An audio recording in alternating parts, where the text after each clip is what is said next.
Hola a todos, Dios les bendiga. Hoy tenemos un nuevo segmento, nuestro primer segmento llamado Palabra Viva.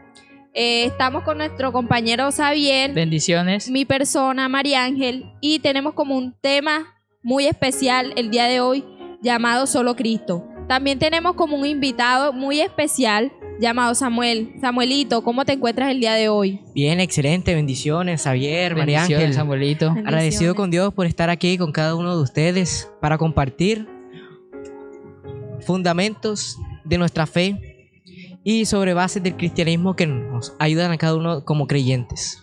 Bueno, Samuelito, como ya sabemos, el tema principal es Solo Cristo.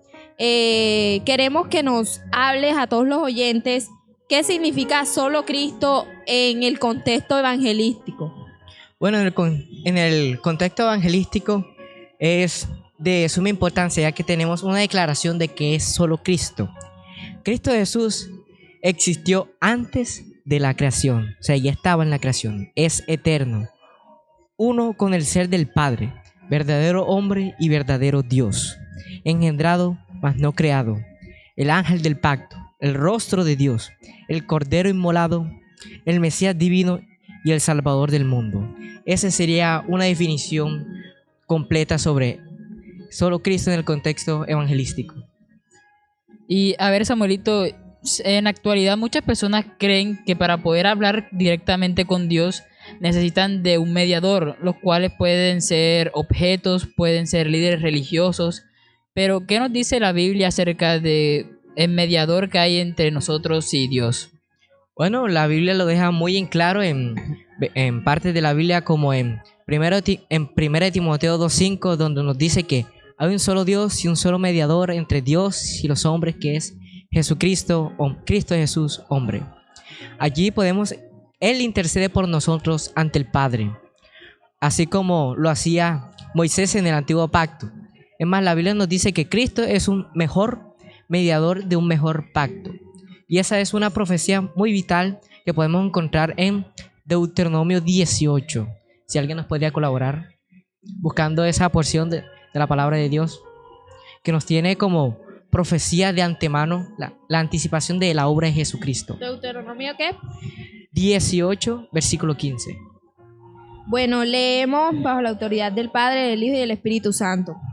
Como título tiene: Dios promete un profeta como Mesías. Dice: profeta de en medio de ti, de tus hermanos como yo, te levantará Jehová tu Dios, a él oiréis, conforme a todo lo que pediste a Jehová tu Dios en Horeb del día de la asamblea, diciendo: no vuelva yo a oír la voz de Jehová mi Dios, ni veo yo más este gran fuego para que no muera.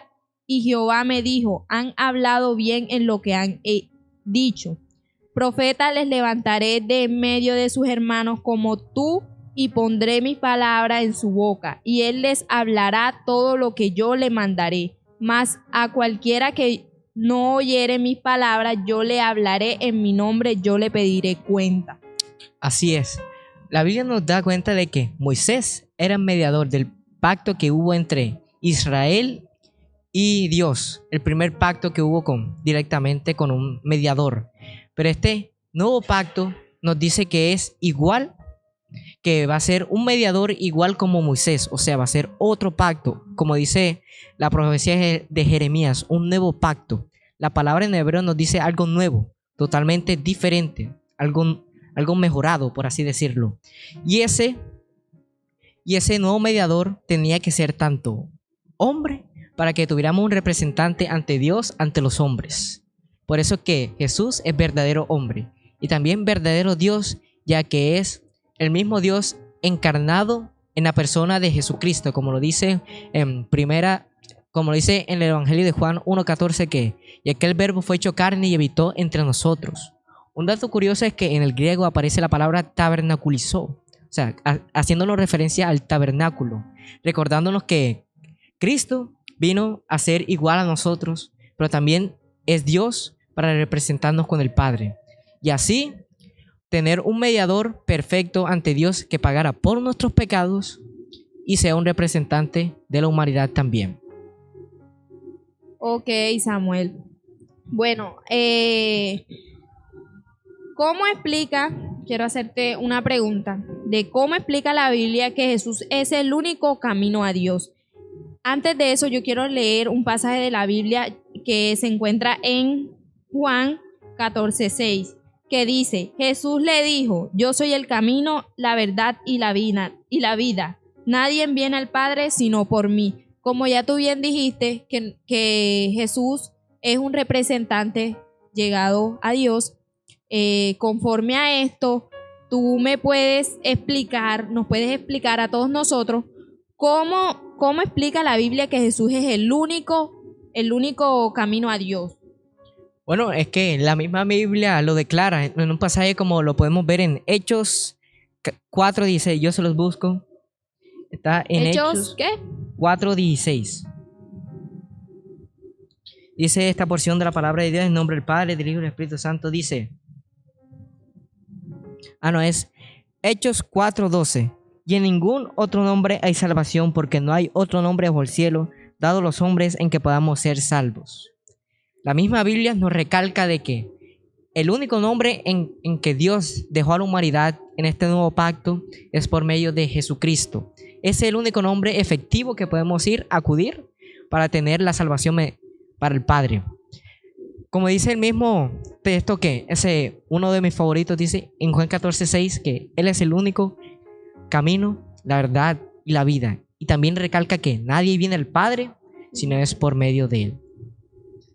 Y siguiendo el mismo tema de acerca de la salvación y eso, ¿qué me puedes decir tú acerca de la creencia que hay actualmente o que ha habido siempre, que es que solamente por medio de buenas obras el hombre puede alcanzar la salvación? Ahí sí tenemos un gran problema, ya que hay un verso en la Biblia que nos dice que hasta los más actos puros de nosotros, por así parafrasearlo, ya sea que te limpies con que te limpies con jabón, parafraseando lo que dice aquí, tenemos ese pecado enfrente de nosotros, como una mancha, como esa mancha que tú no puedes sacar de la ropa, ya está ahí impregnada en una ropa blanca. Pero en cambio la Biblia nos declara en Efesios 8, ya de ahí se lo busca en Efesios 2, versículo del 8 al 9, algo que me gusta mucho de la Biblia, que es una promesa que nos dejó a todos los creyentes que creemos en Jesús. Dice bajo autoridad del Padre, del Hijo y del Espíritu Santo: porque por gracia sois salvos por medio de la fe, y esto no es de vosotros, pues es don de Dios, no por obras, para que nadie se gloríe. La Biblia deja en claro que tanto la salvación nos las da Dios, la gracia nos las da Dios, inclusive la misma fe nos las da Dios. O sea que el hombre nada que ver con su salvación, ya que es Dios quien nos las provee y es Dios quien nos las suple. Ok, entonces, como podemos oír de lo que tú estás explicándonos sobre que Dios es el camino, la verdad y la vida, entonces, ¿por qué? O sea, ¿por qué tú dices que es importante predicar a Dios, predicar a Cristo y no solo hablar de la religión a buenas obras? Bueno, la misma Biblia nos dice que la fe sin obras es muerta. La fe sin obras es muerta. Pero eso no significa también que las buenas obras nos van a salvar, no. Las buenas obras son la evidencia de una fe verdadera.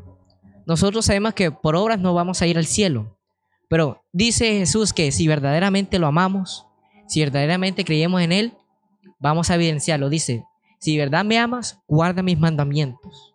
Para una persona que no es salva, esos mandamientos le son gravosos, penosos, inclusive difíciles. Para aquella persona que tiene una verdadera fe, una verdadera conciencia y un verdadero arrepentimiento y fe en Cristo, es aquella persona que va a evidenciar su fe por esas obras que son por amor, únicamente por amor a Dios.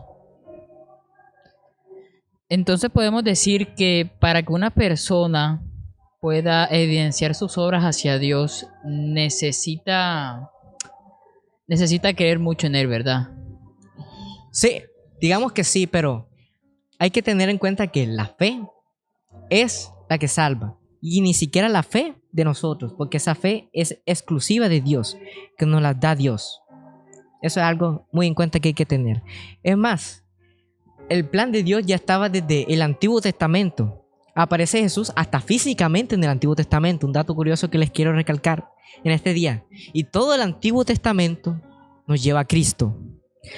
Es más, muchos de los dice que en Lucas, un pasaje de Lucas, que los profetas, la ley de Moisés y los salmos declaran la llegada y la obra de Jesucristo. Como podemos ver, uno de los más evidentes que a mí me gusta, vamos a recalcar dos, que está en Isaías 53. ¿Me puede hacer el favor, Xavier, de leer Isaías 53, del 3 al 11?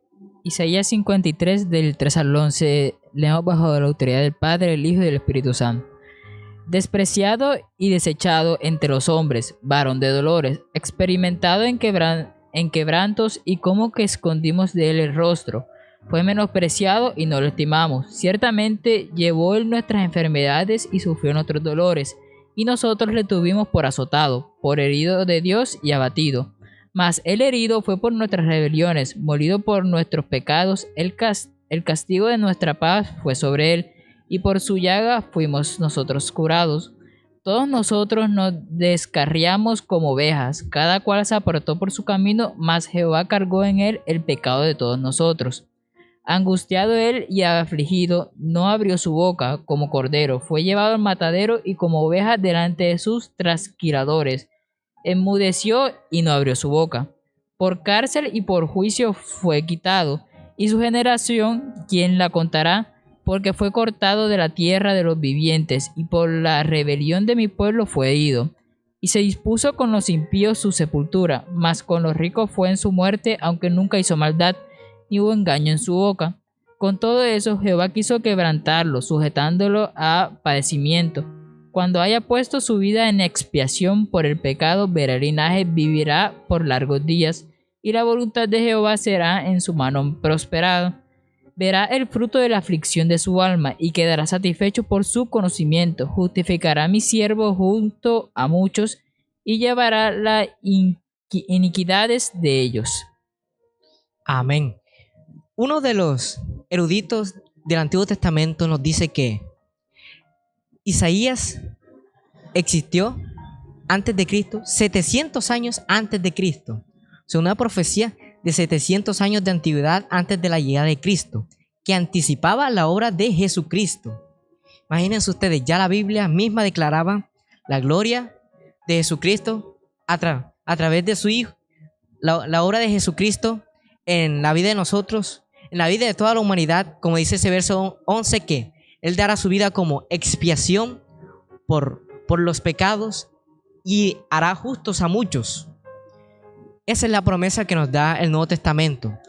Hay una frase que me gusta que dice que el Antiguo Testamento es el prólogo y el Nuevo Testamento es el cumplimiento de todo lo que se prometió en el Antiguo Pacto, como lo dice en el Antiguo Testamento.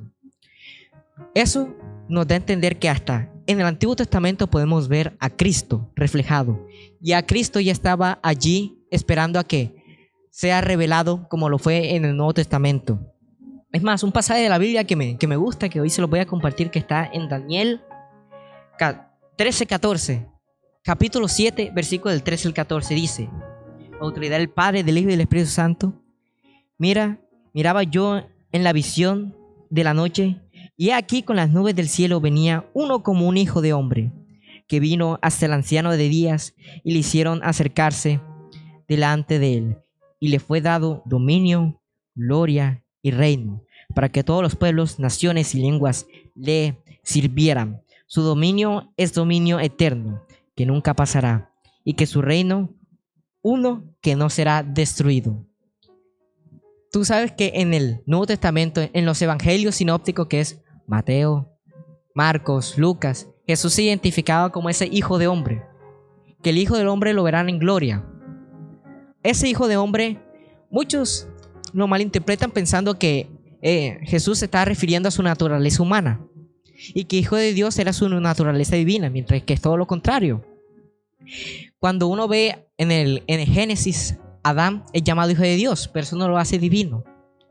En cambio, Jesús se identificaba como el hijo del hombre, y que es, en hebreo se lo voy a compartir, que es Bar Enash. Más que significar algo humano, es casi divino. Es más, la palabra aquí para servir es en arameo que se escribió Daniel es palaj, que significa que le van a dar adoración, exaltado, básicamente. Ya para terminar, les quiero recalcar un punto que de nuestra fe, de solo Cristo, que me gusta mucho, para aquellos que quieran tenerlo más claro. La fe que debes tener para ser salvos es en Jesús. La Biblia deja claro que hasta mi mejor obra es inmundicia ante los ojos de Dios. Solo Cristo es suficiente. Solo el sacrificio de Cristo puede saciar la deuda que tenemos ante Dios con el Padre.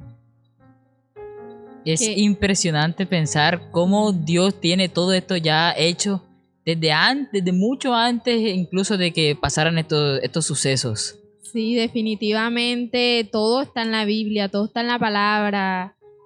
Gracias a Cristo es que estamos construyendo nuestro camino hacia Él y llevándolo todo hacia la fe también. Así es. Para aquellos que todavía quieran profundizar más en la palabra de Dios, ahí para que noten en sus casas está una profecía muy impresionante que está en Salmo 16, versículo del 8 al 11. De verdad me impactó mucho, ya que aquí habla sobre la resurrección literalmente de Cristo, para aquellos que quieran anotarla en sus casas y lo tengan pendiente. Bueno, muchas gracias, chicos, por pensar en este segmento de compartir la palabra de Dios y un tema muy importante para nuestra fe, que es solo Cristo, tener la mirada puesta en Cristo.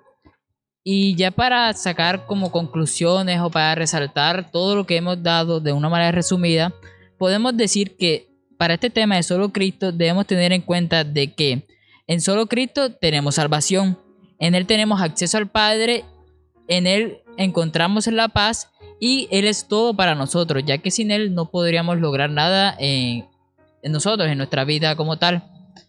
Y eso sería todo. Muchas gracias, Samuelito, por acompañarnos el día de hoy. Dios te bendiga, Samuel. Bendiciones. Bueno, y para todos los que están pendientes a nuestro contenido bíblico y teológico, estén pendientes en seguirnos en nuestras páginas de Instagram, Facebook, YouTube y próximamente en TikTok. Bendiciones. Hasta una próxima.